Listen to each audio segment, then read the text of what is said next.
Que a paz de Deus esteja com todos, abençoando o seu dia e a sua semana. Bem-vindos à nossa conversa de hoje. Nós vamos falar de uma carta bem antiga, escrita há mais de 2.500 anos. Mas a situação em que ela foi escrita parece assustadoramente familiar.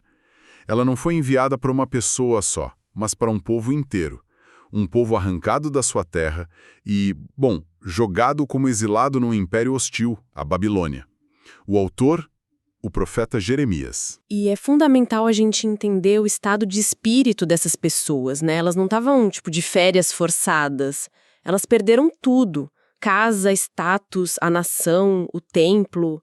O ar que se respirava era de desespero, de trauma. Então, qualquer um que aparecesse com uma mensagem de calma, a gente sai daqui em 2 anos, soaria como um salvador. A tentação de se apegar a uma esperança falsa era gigantesca. Exatamente. E é aí que essa carta entra, sabe? Como uma bomba. Por isso, hoje, a gente vai mergulhar fundo no capítulo 29 de Jeremias. Nosso guia nessa exploração vai ser o texto bíblico e as análises do estudioso Charles H. Dyer. Nossa missão é entender por que as instruções de Jeremias foram tão chocantes na época e como, no meio de uma notícia terrível, ele escondeu uma das promessas de esperança mais poderosas já escritas. É uma jornada e tanto, porque a carta desafia todas as nossas expectativas sobre o que Deus deveria fazer numa crise. Totalmente. Vamos começar montando o cenário. Estamos por volta de 597 a.C. Nabucodonosor, o imperador da Babilônia, invade Judá e deporta a primeira leva da elite. A nata da sociedade. Isso. O rei Joaquim, os nobres, os melhores artesãos, os líderes militares. Essencialmente, ele sequestra o cérebro da nação e leva para a Babilônia. Imagina o choque cultural, a humilhação. Surgem várias vozes. Lá na Babilônia, profetas autoproclamados começam a surgir, dizendo o que todo mundo queria desesperadamente ouvir. Isso é temporário, Deus vai quebrar o poder da Babilônia, em 2 anos estaremos todos de volta em casa comemorando. Claro, era uma mensagem muito popular. Com certeza. Eu teria acreditado neles. É a mensagem que faz sentido, a que alivia a dor, né? E então chega a carta de Jeremias, vinda de Jerusalém, e ela diz o exato oposto. O oposto e de forma brutalmente honesta. Olha, a análise do Dyer sobre isso é fantástica. Ele diz que a primeira mensagem de Deus para os exilados foi, em resumo, acomodem-se, vocês vão ficar aí por muito tempo. Nossa! Sim, não havia resgate iminente, não havia vingança divina no horizonte. A primeira instrução era um choque de realidade. As ordens específicas são ainda mais inacreditáveis. Jeremias 29, versículos 5 a 7 diz: construam casas e morem nelas, plantem pomares e comam o seu fruto.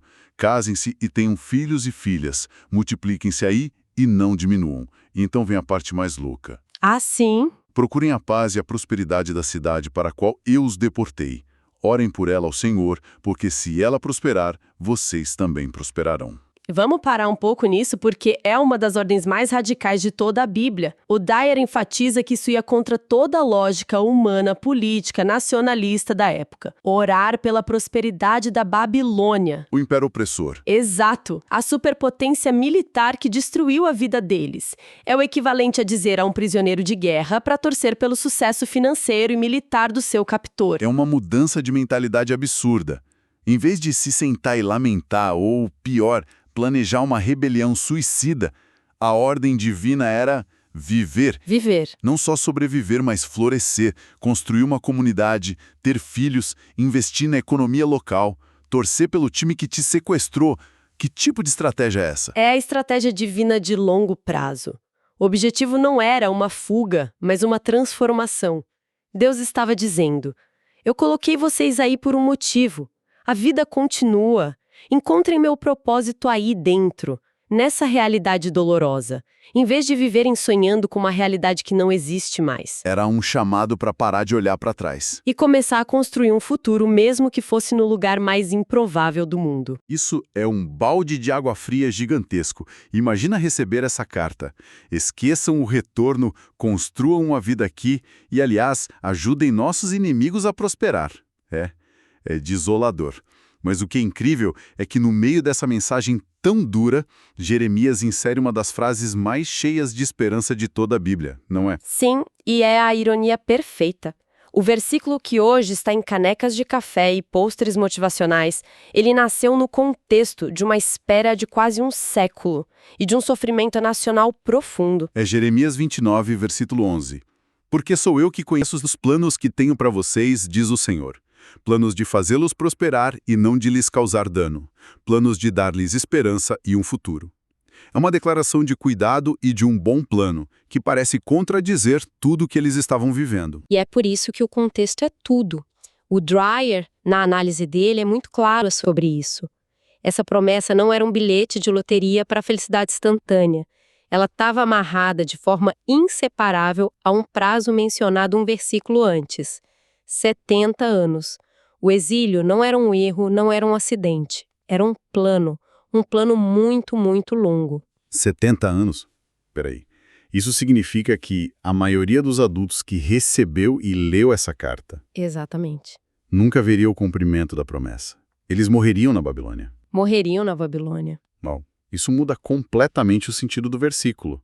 Não é sobre meus planos de prosperidade para amanhã. É sobre a fé em um plano geracional. É um chamado para plantar árvores cujos frutos você sabe que nunca vai comer. Exatamente. Você captou o cerne da questão. A promessa era para a nação, para a comunidade, não para o indivíduo isolado. E o propósito desses 70 anos de exílio, segundo a análise que a gente está seguindo, era funcionar como uma espécie de tratamento de choque espiritual. A nação estava doente com idolatria e injustiça há séculos.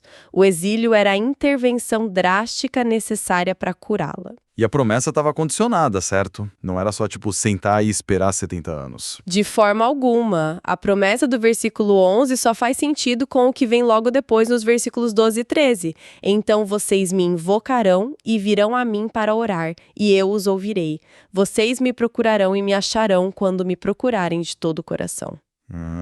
O sofrimento do exílio, a longa espera, era o catalisador. Era o que os forçaria a abandonar os rituais vazios e buscar a Deus de uma forma genuína, desesperada, que não faziam há muito tempo. A dificuldade era parte essencial do plano de dar-lhes esperança e um futuro. Ok, então o plano de Deus era claro.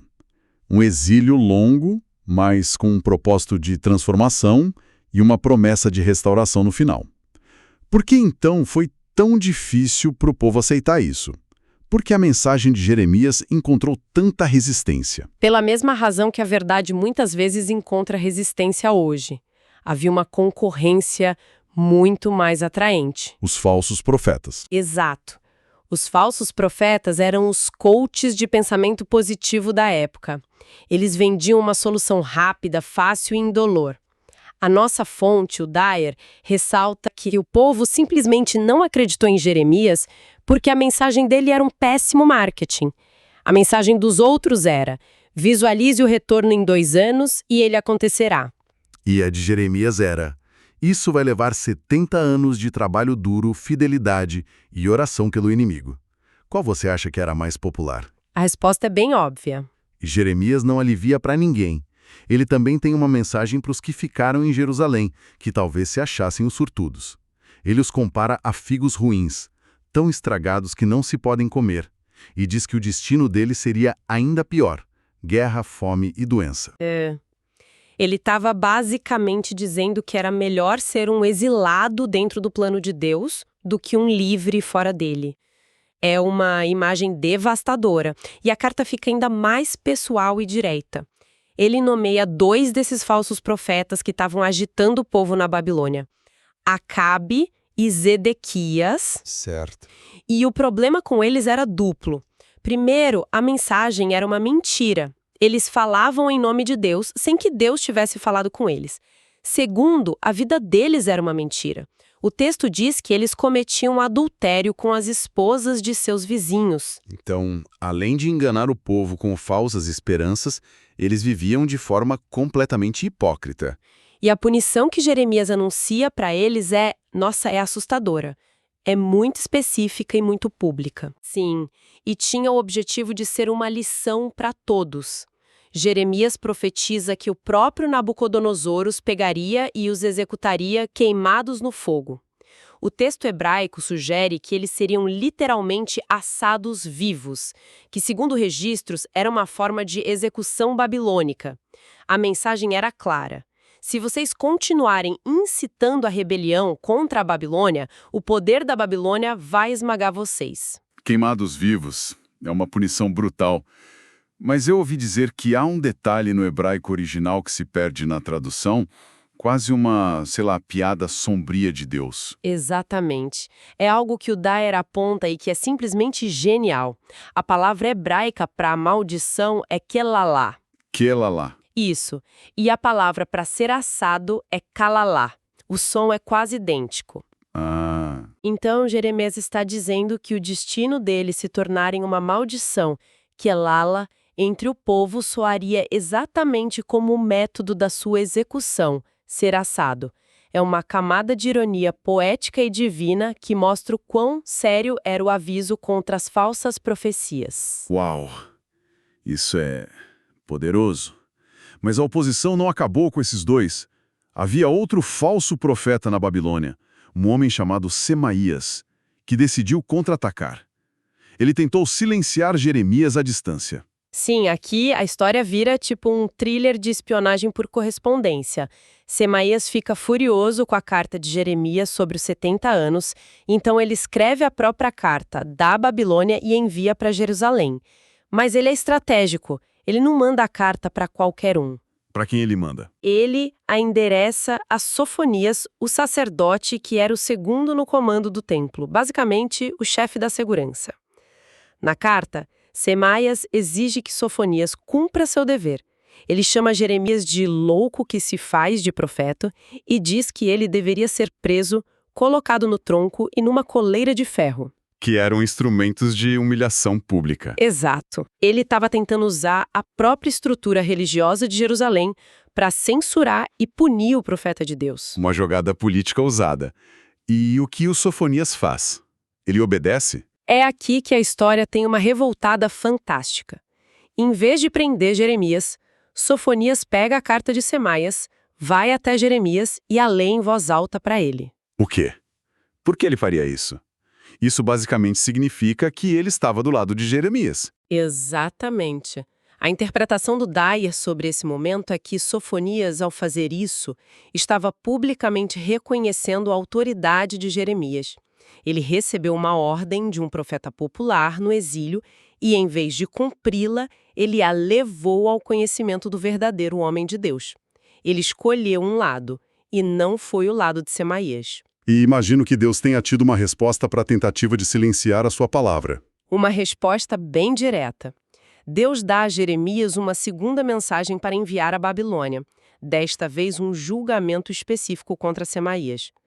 Pelo crime de pregar rebeldia contra o Senhor, a punição era que nem ele, nem nenhum de seus descendentes viveria para ver o bem que hei de fazer ao meu povo. Nossa! Por se opor ao plano de Deus de 70 anos, ele e sua linhagem foram excluídos da futura bênção da restauração. Ele apostou no curto prazo e perdeu a promessa de longo prazo. Recapitulando tudo isso, então. A carta de Jeremias é um chamado radical. Um chamado para encontrar o propósito de Deus, não apesar das circunstâncias ruins, mas dentro delas. Não era sobre fugir da Babilônia, mas sobre transformar a Babilônia num lugar onde eles pudessem viver fielmente. Perfeito. A verdadeira esperança, segundo a carta, não estava nas promessas doces e fáceis dos falsos profetas, mas num compromisso de longo prazo.